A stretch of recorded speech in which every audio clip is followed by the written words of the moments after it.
नमस्कार, आप देख रहे हैं आरजे भारत न्यूज 7 और मैं हूं आपके साथ श्वेता। तो चलिए रुक करते हैं आज की प्रमुख और बड़ी खबर पर। मध्य प्रदेश युवा कांग्रेस ने 13 फरवरी को प्रदेश स्तर पर रोजगार दो या गिरफ्तार करो आंदोलन के माध्यम से युवाओं को रोजगार, महिला सुरक्षा और आदिवासी अत्याचार को लेकर आंदोलन किया था। प्रदेश अध्यक्ष एवं झाबुआ विधायक डॉक्टर विक्रांत भूरिया ने मीडिया को संबोधित करते हुए कहा कि सरकार प्रदेश के युवाओं के भविष्य के साथ निरंतर खिलवाड़ कर रही है। सरकार योजनाबद्ध तरीके से युवाओं के हक का वर्धन कर रही है। सरकार ने पहले सेवानिवृत्ति की आयु 58 से 60 वर्ष की, कुछ वर्षों बाद उसे बढ़ाकर 62 वर्ष कर दिया और अब सरकार इसे 65 वर्ष करने जा रही है, जिसका सीधा असर 5 लाख रोजगार पर पड़ेगा। 5 लाख कर्मचारी जो सेवानिवृत्त होते उससे नए रोजगार का सृजन होता और जिनकी पदोन्नति होती वह भी बाधित हुई।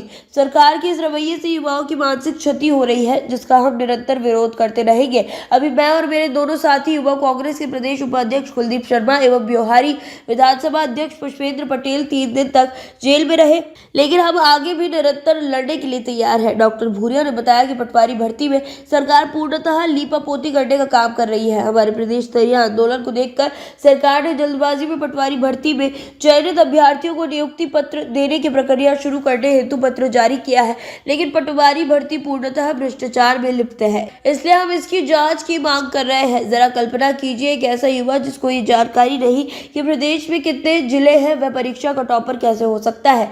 मैंने तो जेल के बाहर जैसे ही हमको निकाला, पूरा सन्नाटा, पुलिस वाले भी नहीं दिख रहे थे, तो कुछ भी हो सकता था।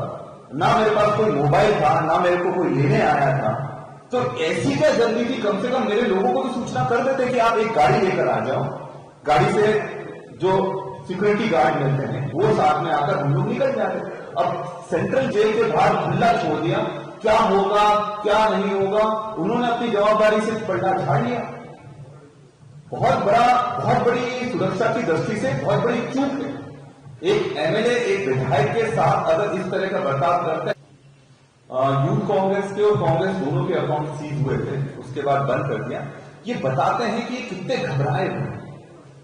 देखिए, तानाशाह जब घबराता है तो इस तरह की हरकत करता है, और देश में जिस तरह से तानाशाही स्थापित हो रही है हम सब देख रहे हैं।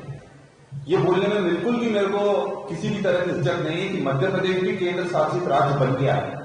कोई भी निर्णय मध्य प्रदेश का मध्य प्रदेश में नहीं होता है, दिल्ली से जब तक की लाइन नहीं आती है। तो पूरे देश को जिस तरह से तानाशाही के तरीके से डराया जा रहा है, धमकाया जा रहा है, ईडी सीबीआई के नोटिस दिए जा रहे हैं। मेरे को खुद को आईटी का नोटिस दिया गया, 21 तारीख को मुझे पेश होने का बोला गया है, 21 तारीख को 12 बजे पेश होना दिल्ली के लिए बोला गया है। तो ये डराने की कोशिश कर रहे हैं। जो मुद्दे उठाएगा, जो लड़ाई लड़ेगा, जो जमीन पर संघर्ष करेगा, उसको किसी भी तरह डराओ धमकाओ। अगर उसको डरा नहीं पा रहे हो तो उसके पैसे के दम पर उसको जेल भेजो।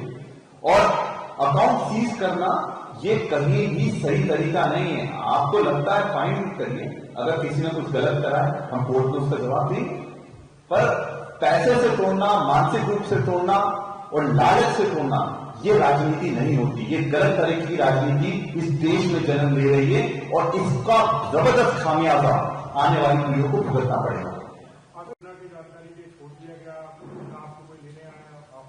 ये अपने आप में बड़ा सवाल है कि इतनी डर क्यों था। मैं जब वहां पर सुप्रिंटेंडेंट जेलर से बात कर रहे हैं, हमको ऐसा लग रहा है उनको किसी ने ऊपर से जबरदस्त डंडा कर रखा है कि आप तो अभी जाइए। हमने बोला कि कल सुबह चले जाएंगे, हमने तो जमानत ली नहीं है, हमने किसी तरह का मुचल का भरा नहीं है। फिर उन्हें किस आधार पर आप जेल से बाहर कर रहे हैं? तो उन्होंने बोला नहीं, अभी आपको आदेश हो गया, हमने साइन कर दिया, हमने सब कर दिया, आपको बाहर जाना है। पहली बार ये नियम नहीं कहता, मैं एक जनप्रतिनिधि हूं, एमएलए हूं, प्रोटोकॉल, तो कम से कम मुझे मेरे लोगों को तो सूचित करने का अवसर देना था। वहां ऐसी स्थिति बन गई कि मुझे जेल से बाहर कर दिया, वहां कोई लेने के लिए नहीं। वहां अगर कोई अपराधी होता, कोई चोर होता, कोई आपराधिक तत्व होते, कोई किसी तरह का हमला कर देता, इसके लिए जवाबदार कौन रहता? मैं अकेला अपने 2 साथियों के साथ वहां बाहर खड़ा, हमारे पास न मोबाइल था, हमारे पास कुछ नहीं था। वो तो एक जन पहले रिहा हुआ हमारे पहले, तो उसके माध्यम से हमने अपने लोगों को सूचना करी कि कम से कम हम यहाँ निकल गए, हमको कोई लेने तो आ जाए। तो इस तरह की जो लापरवाही इन्हें करिए वो बिल्कुल भी सही नहीं है और प्रशासन को इस चीज का संज्ञान लेना चाहिए। आरजे भारत न्यूज 7 के लिए भोपाल से संजय शर्मा की ये खास रिपोर्ट। कृपया हमारे चैनल को लाइक, सब्सक्राइब, कमेंट और शेयर जरूर करें ताकि आने वाली खबरें सबसे पहले आप तक पहुंच सके। धन्यवाद। खबरों में अब तक के लिए बस इतना ही। फिर होगी आपसे मुलाकात ऐसी किसी बड़ी और खास खबर के साथ। तब तक के लिए नमस्कार और देखते रहिए आरजे भारत न्यूज 7।